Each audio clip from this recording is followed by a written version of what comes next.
welcome to jazzhane. Please tell if it is too loud or too quiet. I will raise my voice accordingly. Okay. Most of you know me already. My name is Anıl. I am the host tonight. It makes me very happy to see so many members of our community have decided to join us for this very, very special night. So I think most of you know what's happening now. The idea is that we drink, eat, and talk. We are promised to be talking about music, about love, passion, melancholy, suffering, longing, and belonging. As is usual with Rakı, the more we drink and eat, the deeper the talks become. Let's see if this will be the case tonight. Everybody is welcome to join the conversation if they feel they have a personal story to share or a question to ask. We have three microphones. Just raise your hand, just come to the center of the table, and we make sure you get to say what you want to say. Among our guests tonight is a very dear friend of mine. Her name is Kornelia, and she came all the way from Istanbul to Zurich. Over the past years and decades, Cornelia has not only been dropping fantastic beats, but also a lot of knowledge on music and culture. She's an anthropologist by training, a record collector, a curator, and a fantastic DJ. Cornelia has been traveling around the world and uncovering obscure and beautiful music, particularly music made and performed by women. And previously, she directed many music and film festivals, and I'm very happy she accepted our invitation.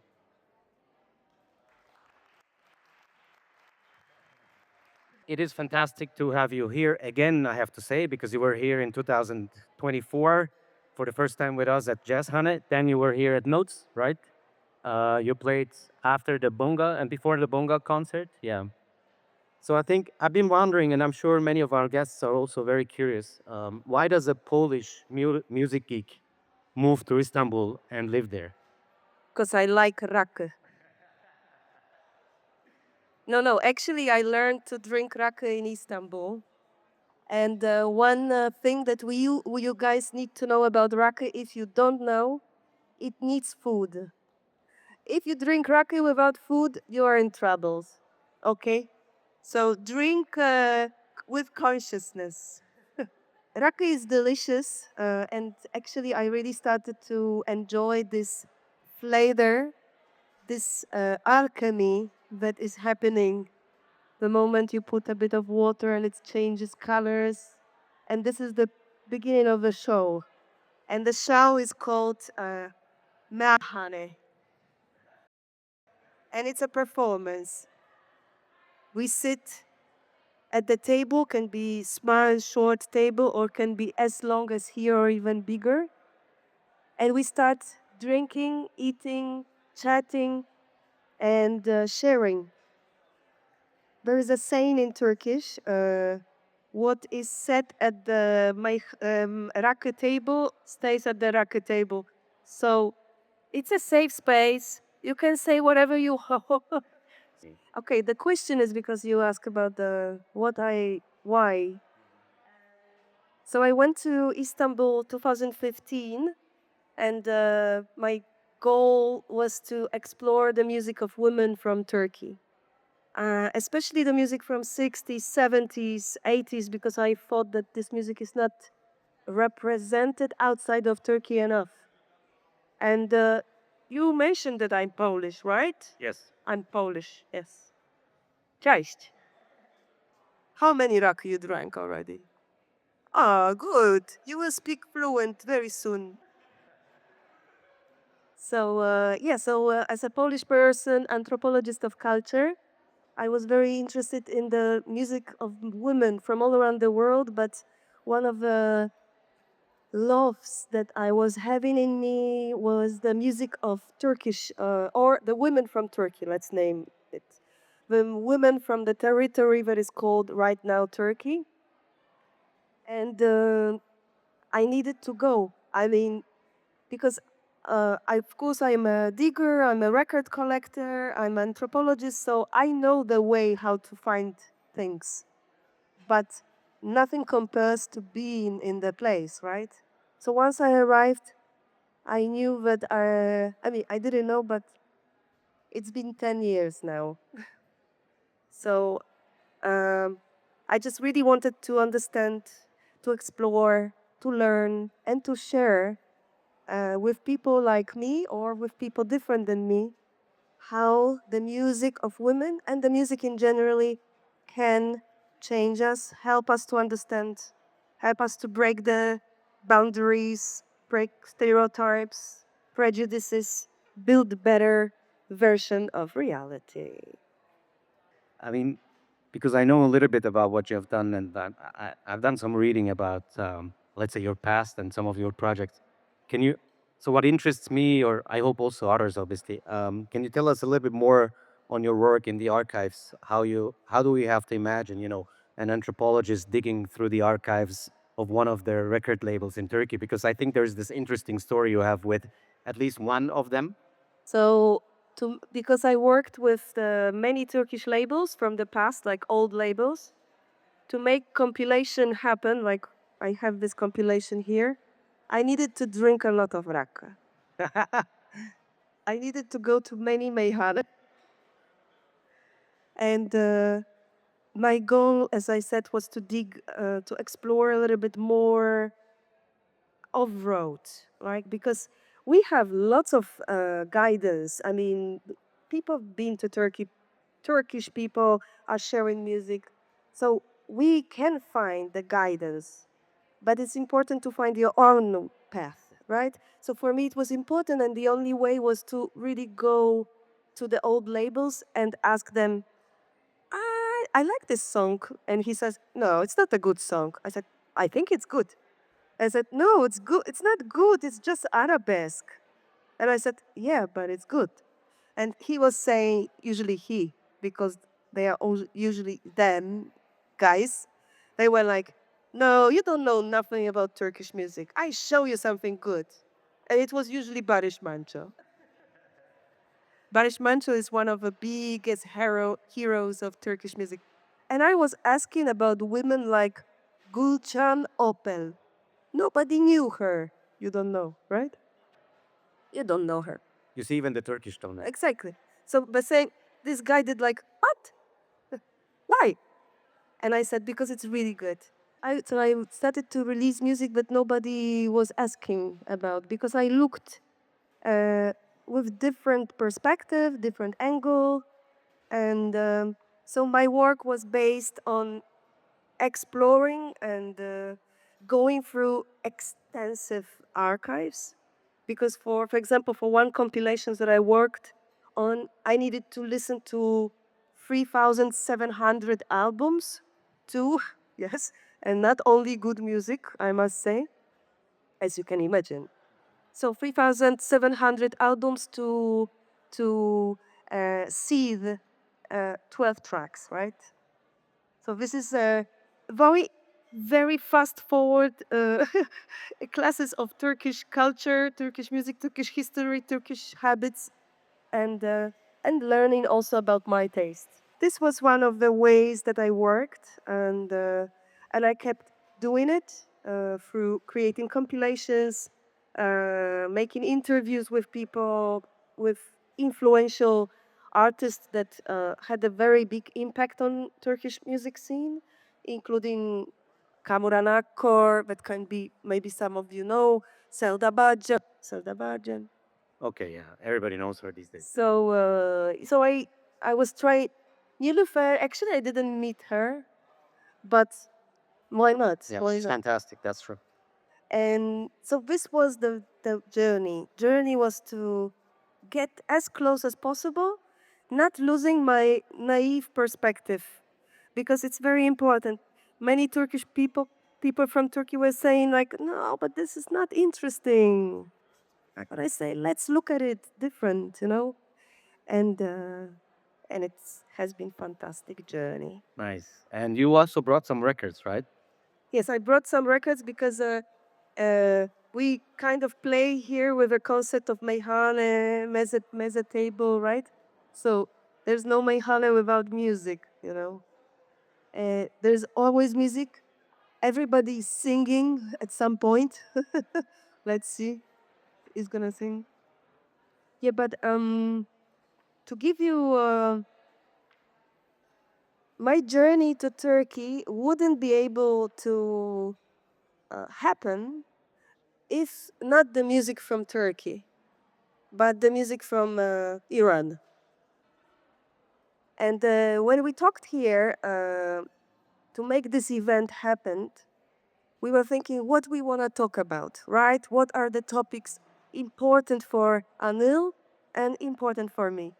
And we both agreed that what we really care is love, love, and belonging, longing, missing. Um, so, all those categories that help you to define yourself permanently. Because when you are in love, you are losing yourself, you are losing the path, you go mad, you don't recognize yourself, you cheat yourself, you cheat another person, you're constantly losing something and missing something permanently. So, the love and missing is very connected. And I decided to give you some glimpse of the most beautiful music that I could bring with me that tell about loving and missing and belonging. So let's start from, from Gogosh. And, let's now, for a second, just think how important it is to play Gogosh right now, right here, in this historical moment when the people of Iran are trying to get out of this mad moment in the history. So it's important to do it for this reason, but my history, my journey starts with Gogosh. And this is, okay, I'm not gonna lie, it's gonna make you cry, okay? I hope. Drink.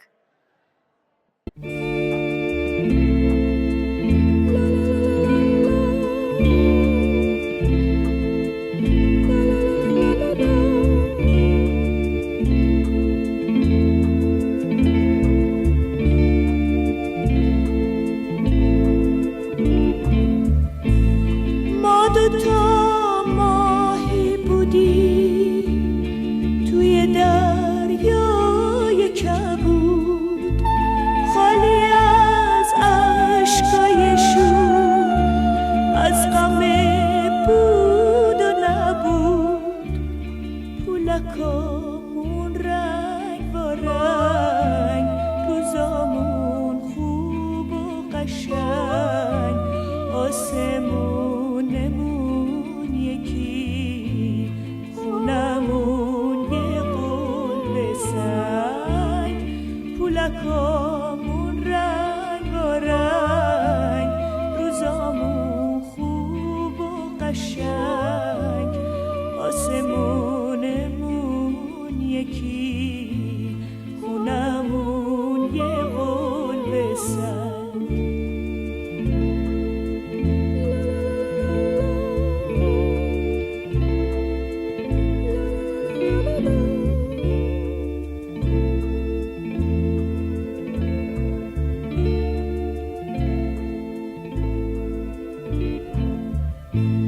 خندمون موجا رو تا ابرو می بود، وقتی دلگیر بودمون قصه می خورد. تو رای ماهیگی روان نمی شد، عاشقی تو دریا تنها نمی شد.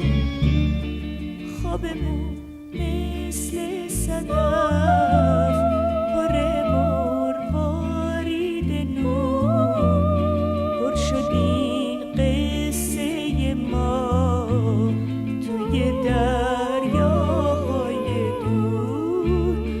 خوابمون مثل صدف پر مروارید نور، پر شد این قصه ما توی دریاهای دور.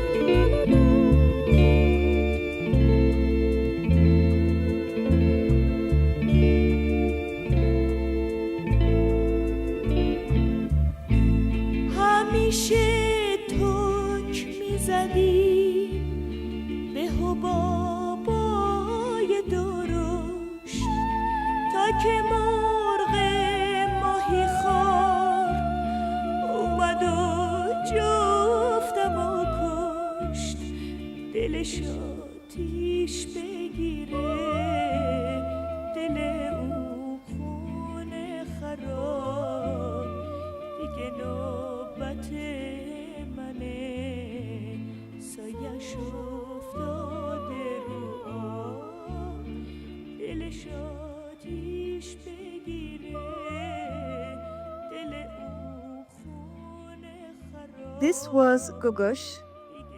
So this track, this song is from 1971. So it was pre-revolutionary Iran. It was different Iran. It's not now the right place to tell if it was better or worse. It was just very different. And this track, particularly this one, um, is referring to the context of love very much. The track is about two fish that live together in the ocean, and they swim together, they flow through the ocean, they are beautiful, colorful, and they together go through misery, together go through happiness, total unity. And one day the fisherman comes and catches one of them. One is dead forever, but of course the second fish says, I will be with you, you will be with me forever, even if you are gone.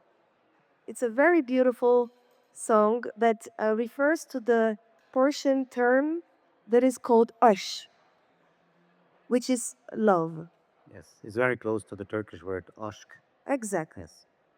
And when we would decided to talk about what we're gonna talk about, you said we're gonna talk about love. So aşk. Yeah. We should always talk about love. Yes. How do you see love? Love this aşk. What is aşk? Because this is ash and this is aşk. Actually, I was the one asking questions, but no. I will. I think I don't know. For me personally, I do have this. I think I always ask people in what language they love.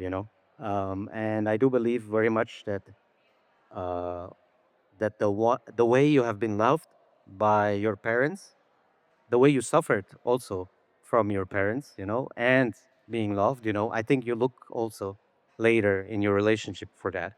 So in a sense, I have this tendency to search for love in a lot of Turkish lyrics, in a lot of Turkish culture, which can be also, let's say, non-lyrical. I mean, not to be talking at all, but it can be just, a, a certain motive of a certain song, a certain guitar if so somewhere. So this is probably how I approach it a lot.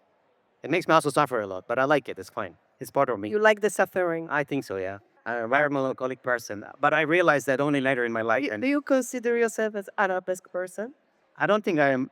I do think I have arabesque elements inside of me, but I also had the chance to learn a lot in school. So I'm trying always to balance my head and my heart. But yeah, I want my head to win sometimes, and sometimes the heart wins, and it can be arabesque, which is not always the best thing in life, but it can be nice too. So But as far as I know, and those who speak Turkish better than me because I speak very bad, and there are many words for aşk, for love in Turkey. So many. Would you like to tell us about, because it's not so simple. Love in Turkey is really complicated. yeah, maybe Emma could actually join. No, how many words of love do you know in Turkish? Hello everyone. I don't know how many words exist, but we can call sevgi, menişk, like. Yeah. I don't know. I just don't use this word so much. I'm so sorry about it. It's Was a very strong word. That's true. this. How can I say? Complaint is very arabesque. I mean, I can. Are you an Abbas person? Not today. I mean, Now, love is obviously important, and I think aşk in Turkish is a very strong word. To be honest, and maybe this is my Swiss side. I don't use the word. I mean, I use the word very cautiously. Once, if I'm really totally in love with something or with a person, so it doesn't happen all the time, obviously. And there are different grades of aşk. Obviously, you can. I mean, sevgi is something else, right? With friends, you can have more like sevgi. Uh, Cup, for example, is also goes into that direction. Aşk is very strong, you know. I think aşk is when you really lose yourself. I mean, this is at least how I perceive it. But I'm not also, a Turkish expert anyway. This is how I use the language. Would you like to tell us about the Turkish words for love?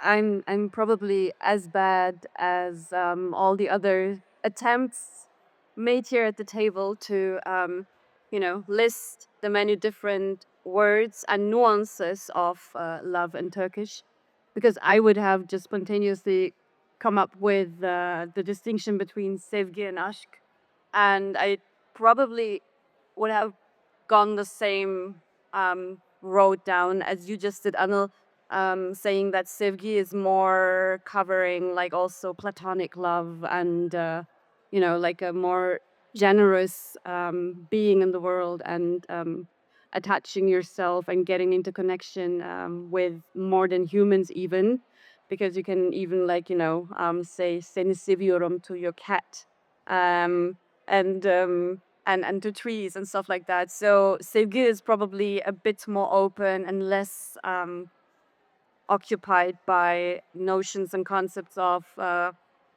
let's say romantic love, yeah, like aşk is. But at the same time, it's interesting though, because the feedback is also some part of my love. No, but like it's interesting because aşk is appearing a lot in the context of music, or let's say the artistic aesthetic realm.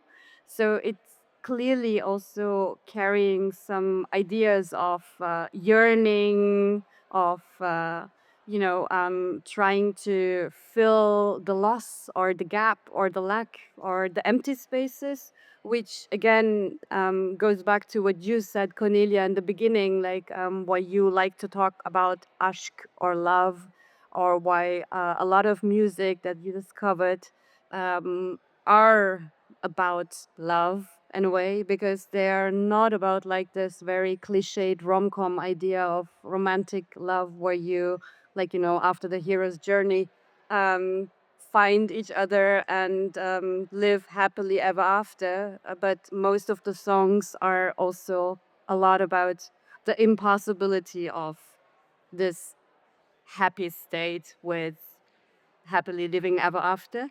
So it's always like this story about how rupture and loss and the impossibility is inscribed into this idea of the ideal of love, which of course I think in the music, and probably you'll talk about it and you know more about it than I do, is important. You just brought this example, for example, and this is not like it's not music that was created in a white box, white or black box, if you will. It's like very much something that emerges out of a political context also, where it's expanded even and becomes like like the story you just told about the two fish. I mean, of course it's like beautiful as a metaphor to translate it into human relation, in the sense of the romantic love that is also part of the story. But at the same time, the metaphoricity even goes further, I assume, because it's also about the individual and the societal circumstances they're stuck in, right? And this, I think, I like about the music that we are probably talking about, and that you are collecting and are a fan of, and that jazzhane is about, because it's always more than just like this pop slash arabesque.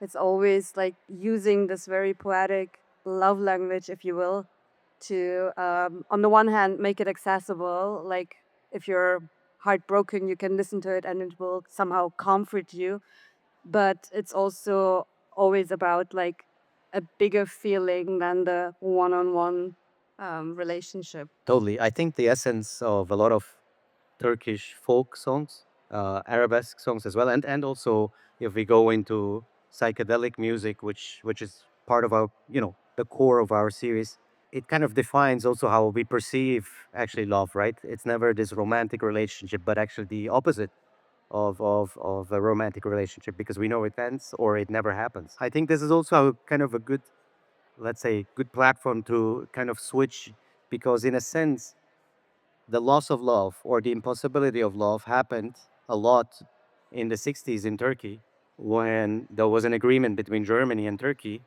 And a lot of people who have become later known as Gastarbeiter, they went to Germany for work, for economic reasons. And there was a lot of loss of love. This can be personal, romantic love, but also family relationships that have been lost. And Cornelia, I think you have done extensive work about this. It's called Intimacy of Longing. And I'm super interested to hear more about it. So yeah, from love to missing, it's the straight highway, right? If you love somebody, somebody will be at some point gone. It's the highway to hell. Highway to hell. Yeah, exactly. Love is a highway to hell. I made a very interesting personal journey that was devoted to conversations with mostly women who migrated to Germany after 1969, 1967. And that was a result of this agreement with European countries. In this place, it was with Germany. Many Turkish people left to work to find a better life. And that meant also that lots of women left to work and to build new life. And this situation of exodus, emotional exodus, created a lot of tensions, a lot of dramas, family dramas, misunderstanding, breakups, also a lot of family destructive situations where husband left the wife, wife left the husband, children left alone. So it was a very dramatic moment for a few decades, actually. Until now, I think that the concept of leaving the house, leaving the homeland, and establishing your own life in a new reality is a very, it's still extremely vivid, right? Very contemporary. Very contemporary. And of course, music is reflecting those emotions, those stories. And important to mention that in Turkish there is a phenomenon, I would say, cultural, linguistic phenomenon that is called gurbet.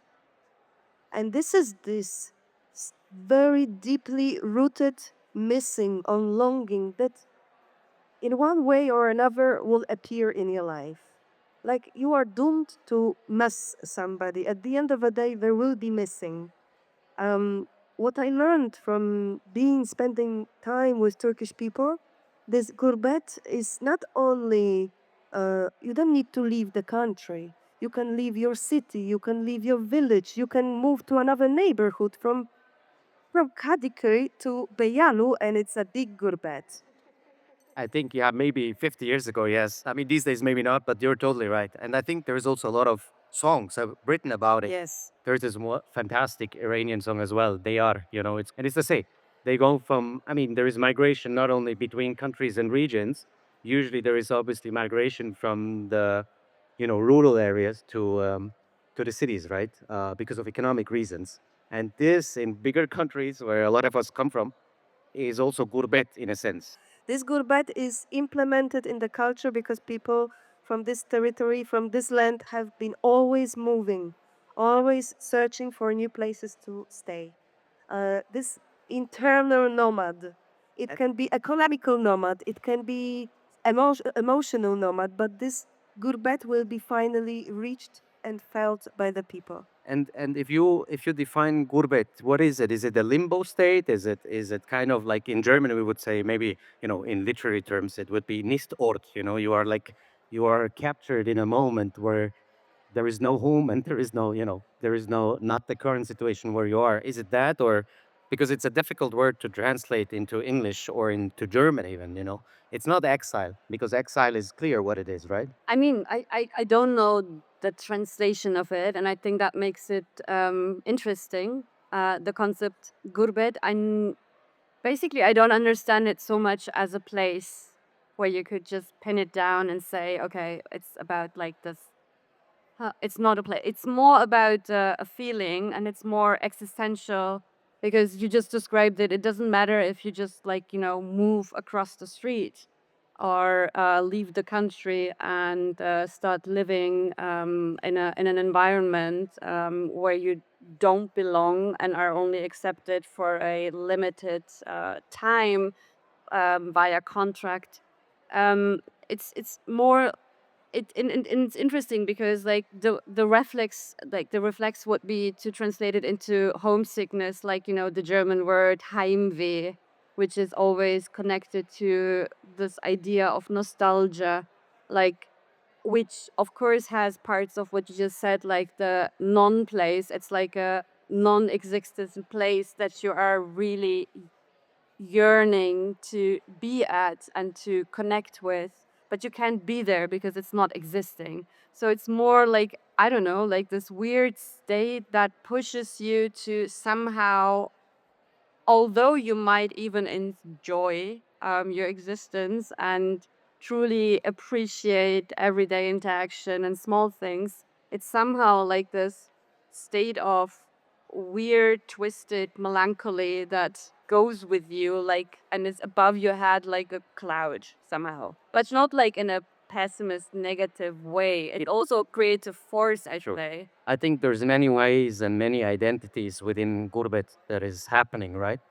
I think so. I would like to, before we maybe listen to one of the records you brought, Salman Rushdie in Satanic Verses, he also writes about exile, and this is one version of it, maybe more the negative one, because I do believe that like every individual story is a different type of gurbet that we have. And he says, who is he? An exile, which must not be confused with allowed to run into. All the other words that people throw around, immigré, expatriate, refugee, immigrant, silence, cunning. Exile is a dream of glorious return. Exile is a vision of revolution. Elba, not St. Helena. It is an endless paradox, looking forward but always looking back. The exile is a bold hold high into air. He hangs there, frozen in time, translated into a photograph, denied motion, suspended impossibly above his native earth. He awaits the inevitable moment at which the photograph must begin to move and the earth reclaim its own. And this is a very, probably a more negative aspect of Gurbet, which means the turning back. That probably also never happens actually, because it always stays with you, no? A lot of us know that, probably our parents or grandparents, they always thought they will turn back. Some maybe not. And this is obviously the Indian take of the story, not the Turkish one. Well, those feelings are international, universal. I mean, every culture is building a kind of patterns that surround the feeling, right? And Turkish people have so many names and expressions for describing the loneliness and missing situation. So it's very deeply rooted in the culture.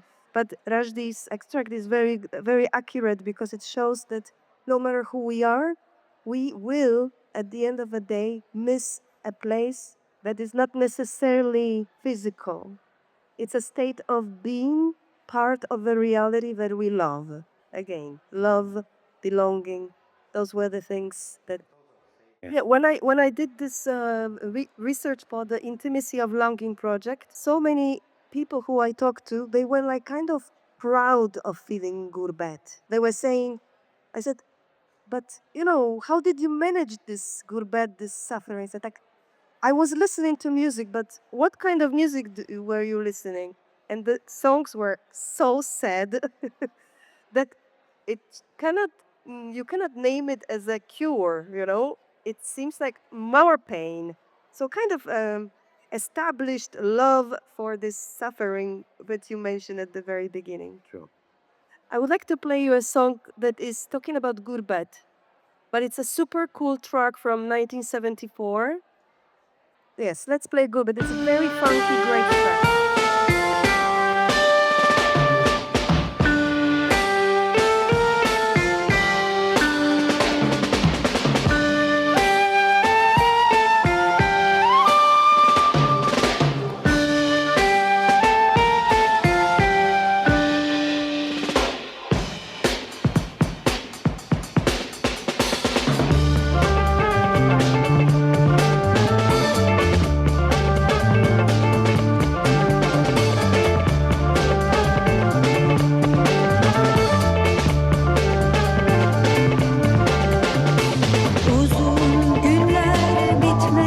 bilmez, ıssız yollar kervan geçmez, uzun günler bitmek bilmez, ıssız yollar kervan geçmez.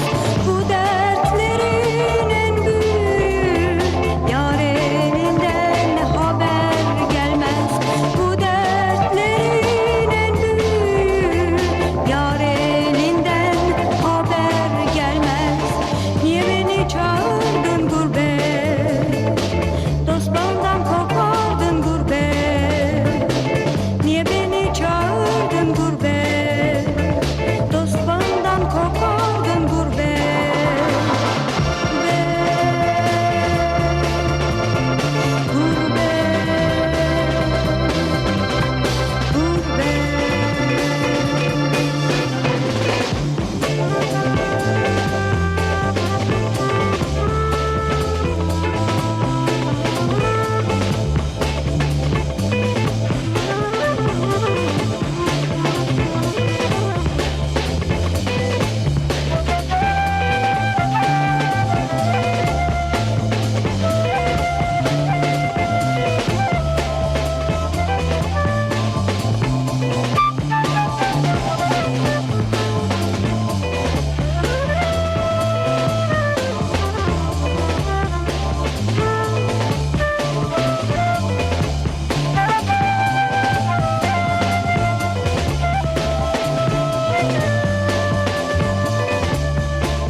Buna kader gülü geçer, herkese bir gönül seçer. Buna kader gülü geçer, herkese bir gönül seçer. Sevda bağım, aşk otağım, bugün yoksam yarın varım. Sevda bağım, aşk otağım, bugün yoksam yarın varım. Niye beni çağırdın gurbet? Dost benden kopardın gurbet. Niye beni çağırdın gurbet? Dost benden kopardın gurbet. Gurbet, gurbet, gurbet, gurbet. There is one thing I would like to talk about huzun. About hüzün. Huzun. Hüzün. Huzun. Okay. Ok. Yeah, sure. Huzun. Huzun. Hüzün. Huzun. You mean suffering? Yes. Yeah, she doesn't mean huzur. Huzur is the opposite, actually. So you can see he's a happy guy. I understood hüzün from the beginning. I'm a melancholic person. He's like young, happy. He's like huzur. I would like to mention, because I brought you some nice records and there's so little time to share with you because we talk too much probably. And I want to play you one song that will reflect something that brings together everything what we talk about. It's the feeling of nostalgia. Because without this feeling of nostalgia, gurbet wouldn't be strong. I mean, it's important to understand that there is always this coming back to the past, coming back to something from the past. And this deep melancholy that is part of everybody who I know from Turkey. This melancholy towards the past days, past years, past humans, past histories, past drinks, anything. So, you know, whatever Orhan Pamuk does when he collects elements of the past is actually what almost everybody in Turkey does. They just collecting the elements of the past. And that's why I wanted to play you a song that is one of the biggest hits of Yeşilçam, which is the cinema, like kind of Hollywood, let's call it, Hollywood of Turkey from 70s. And it's a track from 1968. And the female singer that I love a lot, her name is Handan Kara. And this track belongs to a beautiful love story, of course. And the track's title is Sonbahar Rüzgarları. And I tell you why I want to play this. Because almost everybody knows this song. And this song is really bringing so many memories to people in different stages of life. Like I talk to somebody and he says, "Wow, I listened to this song and my boyfriend dumped me and I was listening to the song." Another person says, "Wow, I listened to this song and it's bringing me to the place of the most beautiful place of love. And I was drinking gazos. It was the taste of orange, and like all these memories. And everybody is touching this. And this is, of course, a love story, and it's of course about missing, because this movie is, of course, dramatic. Of course, they cannot just make this happen Yes, of course. because there's always a bad guy and Sure. unfulfilled love. And this is this story that I would like to share with you. And I love Handankara, and whenever you go to Meyhane, there will be Handankara.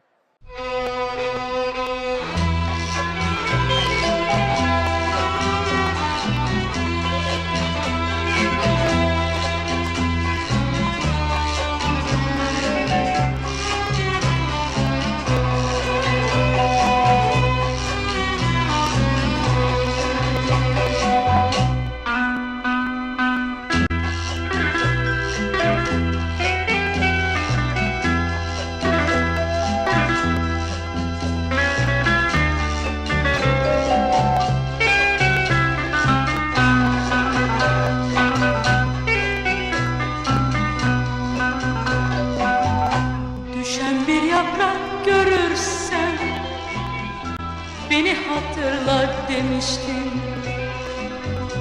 Biliyorsun seni ben sonbaharda sevmiştim. Düşen bir yaprak görürsen beni hatırla demiştin. Biliyorsun seni ben sonbaharda sevmiştim. Her sonbahar rüzgarında sarı sarı yapraklar kuru dallar arasında sen gelirsin aklıma. Her sonbahar rüzgarında sarı sarı yapraklar kuru dallar arasında sen gelirsin aklıma.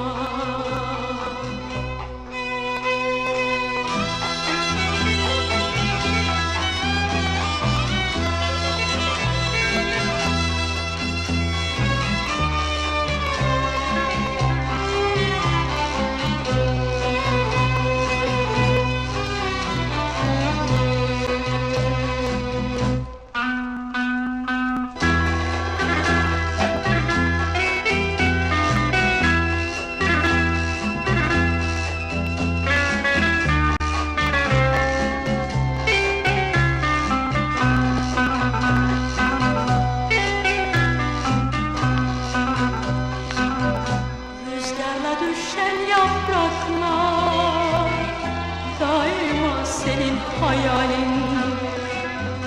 Yine bir sonbaharda döneceksin sen bana. Rüzgarla düşen yapraklar daima senin hayalin. Yine bir sonbaharda döneceksin sen bana. Her sonbahar rüzgarında sarı sarı yapraklar kuru dallar arasında sen gelirsin aklıma. Her sonbahar rüzgarında sarı sarı yapraklar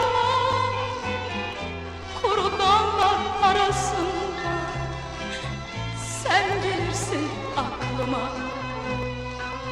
Sen gelirsin aklıma. Sen gelirsin aklıma. Okay, so I think some of you knew the lyrics, right? Yeah. What's your name, man? Cengiz. Of course, Cengiz. Cengiz, you should sing this song. Oh, yeah. We could do one more Rakı, and I think you would be ready to take Yes. the microphone. Good. How many Rakı did you have? How many Rakı did you have?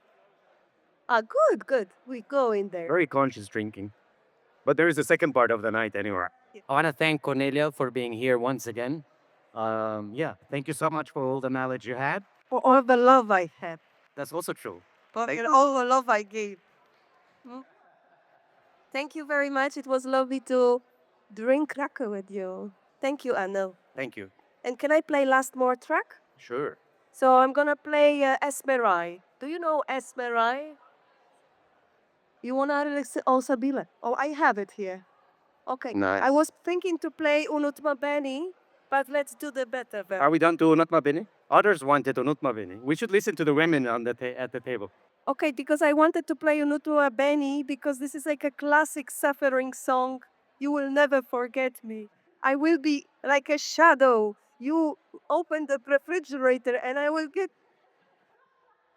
It's this kind of a track written in 1970, no, 1970, no, 81, no, 74.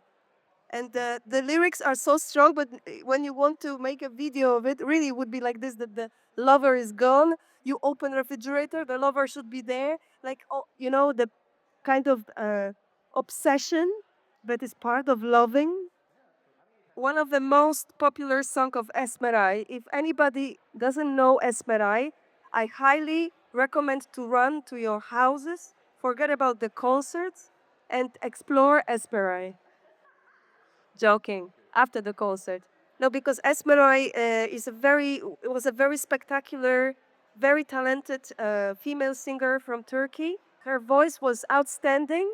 Also, her origins were very interesting for Turkey because she was so-called Afro-Turk. Her father was from Morocco, from Rabat, and mother was from Bulgaria. She was black, and through all her life, she was trying to say, hey, I'm not so comfortable to be black in Turkey, but nobody listened. If you want to talk to me about it, because I studied this a lot, I'm here. But now we're going to listen to the biggest hit, because Unutma Beni was the hit of the movie Unutma Beni.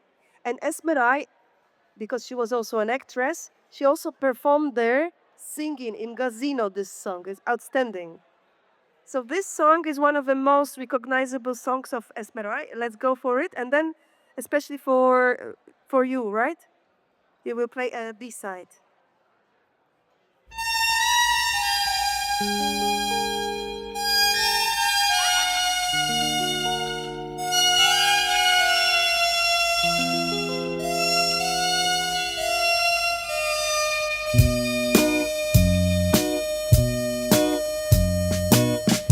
Boğazında düğümlenen hıçkırık olayım.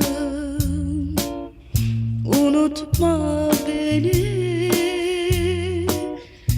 unutama beni.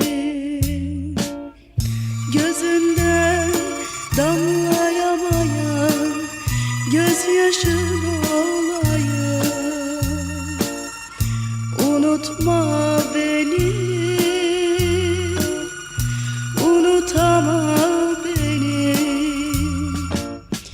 Gölgen gibi adım adım her solukta benim adım. Ben nasıl ki unutmadım, sen de unutma beni. Unutama beni. Gölgen gibi adım adım her solukta benim adım. Ben nasıl ki unutmadım, sen de unutma beni. Unutama beni.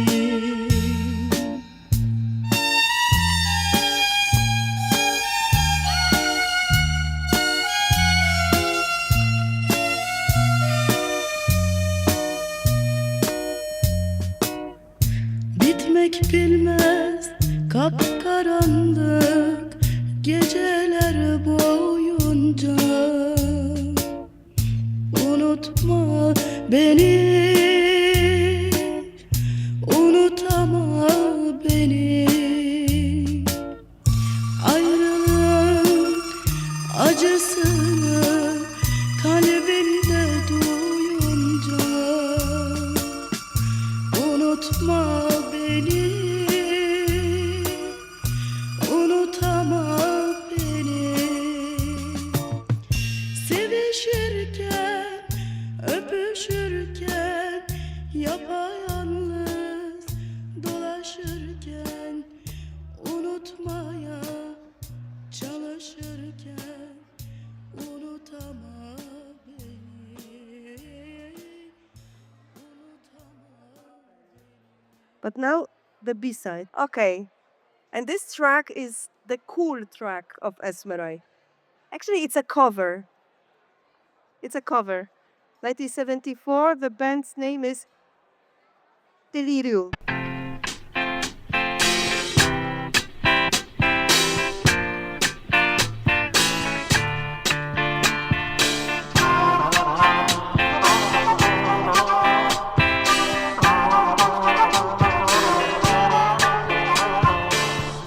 Ne zenginlik ne de güzellik isterim,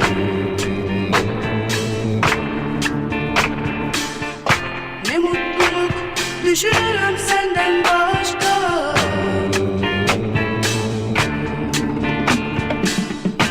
Gururla söyleyebilirim sevgilim,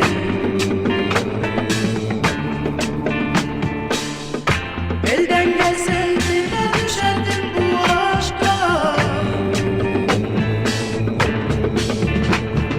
Yüz kere na na na na na, bin kere na na na na, 10.000 kere na na na na, 100.000 kere.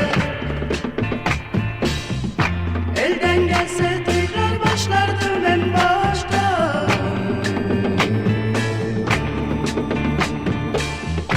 Her heyecanı sindirerek içime,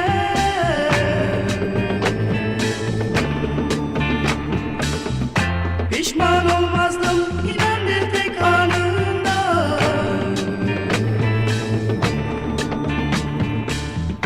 En sonunda